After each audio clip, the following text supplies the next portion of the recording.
이번에는 신생아에서 흔히 나타나는 연어반에 대해 이야기해 보겠습니다. 연어반은 신생아의 약 30에서 50%에서 발견됩니다. 이 반점들은 주로 이마, 코, 윗입술, 눈꺼풀, 그리고 목 뒤에 나타나며 특히 목 뒤에 생기는 것을 황새 물림 자국이나 목 뒤 불꽃 모반이라고 합니다. 연어반은 옅은 분홍색에서 붉은색까지 다양하며 주로 이마, 코, 윗입술, 눈꺼풀, 그리고 목 뒤에 나타납니다. 이 반점은 대부분 생후 1에서 2년 내에 자연스럽게 사라지므로 특별한 치료가 필요하지 않습니다. 이 출생 반점은 통증이나 가려움증을 유발하지 않으며 건강에 영향을 미치지 않습니다.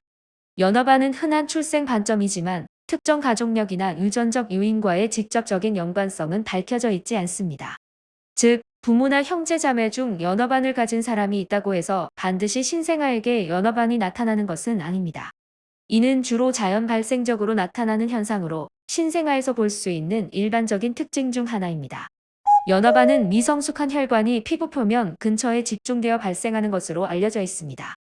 이러한 미성숙한 혈관들은 피부 아래에서 분홍색이나 붉은색 반점을 형성합니다. 이는 신생아의 혈관이 아직 완전히 발달하지 않았기 때문에 발생하며 대부분의 경우 시간이 지나면서 자연스럽게 사라집니다. 연어반은 일반적으로 통증이나 불편함을 유발하지 않으며 건강에 해롭지 않습니다. 연어반은 대부분의 경우 별다른 동반 질환 없이 단독으로 나타납니다. 이는 주로 미성숙한 혈관의 일시적인 현상으로 시간이 지나면서 자연스럽게 사라지기 때문에 건강에 큰 영향을 미치지 않습니다. 연어반은 포도주색 반점과 달리 스터지 웨버 증후군과 같은 신경학적 장애와는 관련이 없습니다. 연어반의 자연 경과입니다. 생후 첫 몇 주, 출생 직후에 분홍색이나 붉은색의 반점이 나타납니다.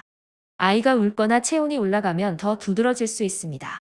생후 6개월, 대부분의 연어반이 점차 옅어지기 시작합니다. 이 시기에는 반점의 크기와 색상이 눈에 띄게 줄어듭니다. 생후 1년, 많은 연어반이 거의 사라지며 피부톤과 거의 구별되지 않게 됩니다. 특히 얼굴에 나타난 연어반은 이 시기까지 대부분 사라집니다. 목 뒤 연어반도 대부분 시간이 지나면서 옅어지거나 사라집니다. 그러나 다른 부위에 나타난 연어반에 비해 목 뒤 연어반은 더 오래 지속될 수 있습니다. 목 뒤 연어반의 자연 경과입니다. 생후 6개월, 목 뒤 연어반은 출생 직후부터 눈에 띄며 이 시기 동안 크게 변화하지 않을 수 있습니다. 생후 1년, 일부 목 뒤 연어반은 이 시기까지 옅어지기 시작합니다. 그러나 여전히 남아있는 경우도 많습니다. 생후 2년, 대부분의 연어반이 옅어지거나 사라지지만 목 뒤에 있는 반점은 다른 부위보다 더 오래 남아있을 수 있습니다. 어린 시기 이후, 목 뒤 연어반은 일부 경우 성인이 되어서도 남아있을 수 있지만 이는 일반적으로 눈에 띄지 않으며 머리카락에 가려 잘 보이지 않습니다. 연어반은 신생아에서 흔하게 나타나는 출생 반점으로 대부분의 경우 자연스럽게 사라집니다. 따라서 연어반이 있는 신생아는 특별한 의료적 처치 없이 건강하게 자랄 수 있습니다. 생후 1에서 2년 내에 연어반이 자연스럽게 사라지는 경우가 대부분입니다.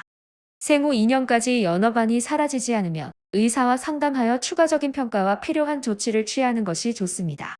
목 뒤 연어반도 대부분 시간이 지나면서 옅어지거나 사라집니다. 그러나 다른 부위의 연어반보다 더 오래 지속될 수 있습니다. 또한 연어반이 색이 진해지거나 크기가 커지거나 다른 이상 증상이 나타난다면 의사와 상담하여 추가 평가를 받는 것이 중요합니다. 감사합니다. 임신영이었습니다.